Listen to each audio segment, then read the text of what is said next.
Selamat datang di Pojok Santai.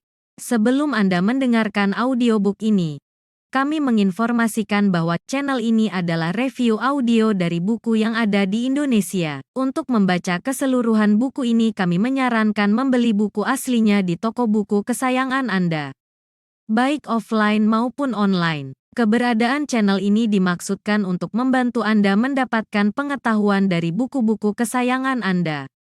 Jangan lupa untuk subscribe, like, dan komen. Selamat datang di Pojok Santai, channel khusus yang membahas komik dan novel dengan cara asyik. Muncul seseorang bernama Guntara ke tempat Ki Patigeni dan Andika berada. Ada niat baik atau burukkah manusia bernama Guntara itu? Yuk langsung saja disimak video kali ini. Sesaat kemudian, hiat! Tubuh Ki Patigeni meluncur deras di udara menuju orang yang bernama Guntara. Saat itu, tekadnya sudah bulat untuk mengadu jiwa dengan manusia keparat yang pernah dipecundanginya 35 tahun yang lalu. Memang, dialah pendekar yang mengalahkan Guntara. Pada saat Ki Patigeni bercerita pada Andika pada waktu itu, hal dirinya sebagai tokoh kawakan dirahasiakannya. Itu dilakukannya hanya untuk menjaga agar dapat menyepi dengan tenang tanpa harus mengotori tangannya dengan darah. Rasanya tugas itu sekarang sudah menjadi tanggung jawab pendekar-pendekar muda. Maka pantas saja kalau lelaki tua itu akan marah besar tatkala pemuda yang diharapkannya mampu menerima tongkat tanggung jawab untuk meneruskan perjuangan menegakkan keadilan dan kebenaran ternyata dibunuh musuh lamanya. Pada saat Ki Patigeni melayang di udara, lawannya yang tetap berdiri di kegelapan rerimbunan pohon melontarkan sesuatu yang melesat cepat ke arahnya. Wus! Ki Patigeni terkesiap sejenak. Tapi sebagai tokoh kawakan yang sudah banyak makan asam garam, serangan mendadak itu tak membuatnya kelimpungan. Karena untuk menghindar tidak ada kesempatan lagi. Dengan tangkas ditangkapnya benda sebesar kepala manusia itu dengan sepasang tangannya. Tep. Benda itu tertangkap di udara. Bersamaan dengan itu, tubuh Ki Patigeni meluncur ke bawah. Saat itu, hatinya benar-benar dibuat was-was karena sudah menduga kalau benda yang dilempar musuhnya adalah kepala Andika. Tapi apa yang didapatnya? Astaga! Ki Patigeni berseru bingung. Ternyata benda di tangannya hanya seekor ayam yang sudah disembelih. Apa-apaan ini? Dengus Ki Patigeni dalam hati. Orang tua itu sama sekali tidak mengerti apa sebenarnya yang terjadi. Hehehehehe. Terdengar lagi tawa orang yang mengaku Guntara, sehingga membuat Ki Patigeni tersadar dari keheranannya. Kita sudah impas ya Ki. Waktu itu aku terpancing olehmu, sehingga tanpa kusadari aku mengakui julukanku. Kini kau yang berhasil kupancing, suruh orang itu setelah menghentikan tawanya. Sosok itu kemudian keluar dari kerimbunan hutan dengan berlenggang santai. Dia ternyata Andika. Pemuda ugal-ugalan itu lalu mendekati Ki Patigeni yang masih terpanah. Salam hormatku pendekar tangan baja, tokoh tua yang telah mempecundangi Guntara alias iblis petaka racun, ucap Andika seraya menjurah hormat.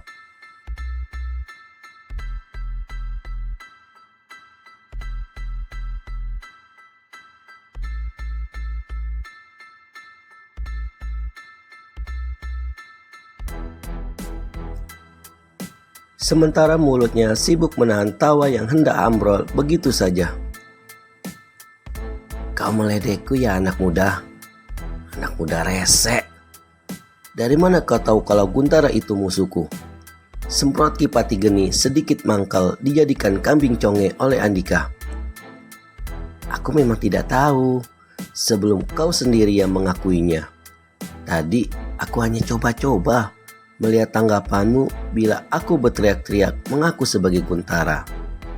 Kupikir, untung-untunglah kalau ternyata kau memang pendekar yang telah mempucundangi iblis petaka racun.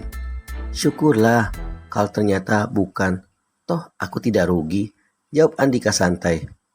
Kau, ujar Ki Patigeni seraya mendelikan mata.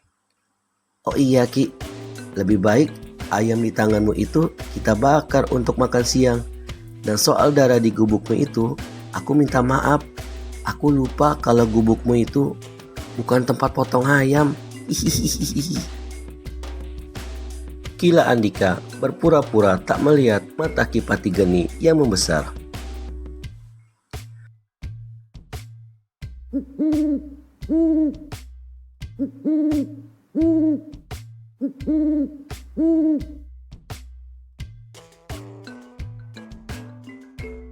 Malam telah menjelang. Seperti hari-hari biasa, angin dingin mulai berlarian bebas di alam terbuka. Daun pepohonan mulai merebah perlahan untuk beristirahat.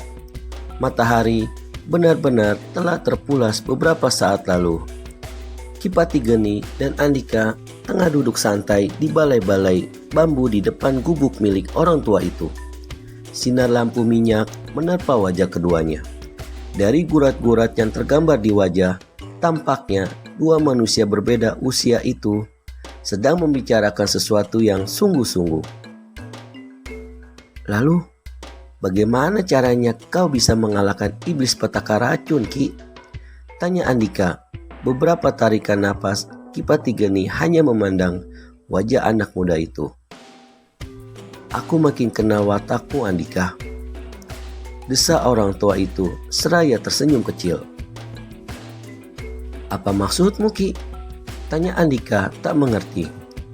Ki Patigeni mendorong kepala Andika dengan tinjunya. Aku mulai tahu kalau kau mendadak bisa konyol, bisa urakan seperti orang pasar. Kau ingin mengolok-olok aku lagi dengan pertanyaan tadi ya? Kata orang tua ini setengah meledek. Alis legam Andika bertaut rapat. Aku bertanya seperti itu karena harus menghadapi lawan yang memiliki ilmu yang sama dengan Guntara. Kenapa kau jadi besar adat seperti itu? Gurau Ki Patigeni. Aku hanya bergurau. Sekali lagi didorongnya kepala Andika dengan tinjunya. Perlakuan tampak seperti seorang ayah yang sedang bersenda gurau dengan anaknya. Mungkin lebih pantas kalau disebut seorang kakek yang berbagi rasa dengan cucunya.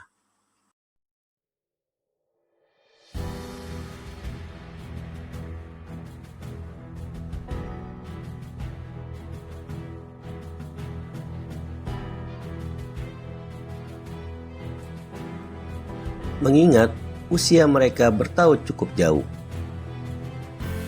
Kapan kau menjawab pertanyaanku, Ki? Tahun depan. Usik Andika ketika mata Ki Patigeni tampak menerawang jauh merambah kegelapan malam. Oh, maaf Andika. Aku melamunkan masa mudaku dulu, ucap Ki Patigeni setengah mendesah. Jadi, bagaimana? Apanya? Kini kau yang akan mengolok-olokku, Ki. Kau akan membiarkan pendekar budiman seperti aku mati terpanggang racun milik ratu racun, kan? Apa kau senang melihat aku matang seperti sambal terasi? Oh iya. Kenapa kau begitu nafsu untuk mengetahui rahasia kemenanganku terhadap Guntara? Tapi baiklah, begini Andika. Ada dua jenis racun yang paling ampuh milik Guntara. Pertama, racun perontok raga. Sedang yang kedua adalah racun yang telah melukaimu dulu, racun bara neraka. Tapi seganas-ganasnya kedua racun itu tetap saja memiliki kelemahan. Apa itu, Ki? Desak Andika. Untuk racun. Belum lagi lelaki tua itu melanjutkan ucapannya, tiba-tiba mata tuanya menangkap sesuatu di langit lepas. Ada apa, Ki? Tanya Andika ketika melihat mata keriput Ki Patigeni menajam. Tanpa berkata, lelaki tua berwibawa itu menunjukkan jari telunjuknya ke angkasa. Pendekar Slebor pun menoleh ke arah yang ditunjuk orang tua itu. Maka terlihatlah seberkas cahaya merah yang meluncur naik ke angkasa. Setelah mencapai ketinggian tertentu, cahaya itu menunggik deras. Itu tanda bahaya yang biasa digunakan para pengikut begal ireng untuk memberitahukan rekan-rekannya. Jelas Ki Pati Geni datar. Jadi, sisa-sisa gerombolan begal ireng masih banyak yang berkeliaran. Ya, saut Ki Pati Geni. Pendekar Slebor dan Ki Pati Geni memutuskan untuk mencari tahu apa yang terjadi sesungguhnya. Maka seketika mereka bersamaan menggenjot tubuh dari balai-balai bambu yang diduduki, lalu segera melesat ke arah cahaya yang tampaknya adalah panah berapi. Jarak yang harus ditempuh ternyata cukup jauh. Untunglah tubuh Andika sudah pulih benar, hingga tidak ada kesulitan untuk mengiringi ilmu lari cepat Ki Pati Geni. Biarpun sudah tua, ternyata Ki Pati Geni masih segesit burung camar. Tubuhnya berkelebat di antara pepohonan seakan tanpa bobot sama sekali. Tapi dalam hal kecepatan serta ilmu meringankan tubuh, Andika tampaknya berada 2 tingkat di atas lelaki tua itu. Itu pun berkat kesaktian warisan pendekar Lembah Kutukan yang memang diakui oleh banyak tokoh kelas atas dunia persilatan sebagai kecepatan dan kekuatan yang sulit ditandingi.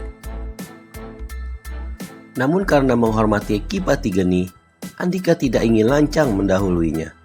Padahal dalam hati, ilmu lari cepatnya ingin segera digerakkan untuk mengetahui peristiwa yang terjadi malam itu. Dan ketika hampir sampai, telinga mereka sayup-sayup menekap jeritan seseorang. "Ah!" Dan jeritan itu terus berlangsung berkumandang di angkasa. "Rupanya ada pembantaian gila lagi, Ki," kata Andika pada Ki Pati Geni, seraya menghentikan larinya sesaat untuk memperjelas pendengarannya. "Tampaknya begitu," balas Ki Pati Geni. "Apa kau menduga sama seperti aku tentang orang yang melakukan pembantaian?" "Ratu racun?" Ki Pati Geni tidak bisa memastikannya. Yang pasti, mereka harus segera membuktikan dugaan itu secepatnya. Kembali kedua orang berbeda usia itu menerabas kegelapan hutan. Gerangan siapa pelaku pembantaian di tengah hutan itu. Daripada ketinggalan lanjutannya, saran kami segera subscribe dan tekan tombol lonceng untuk mendapat notifikasi video terbaru dari kami. Terima kasih dan sampai bertemu kembali.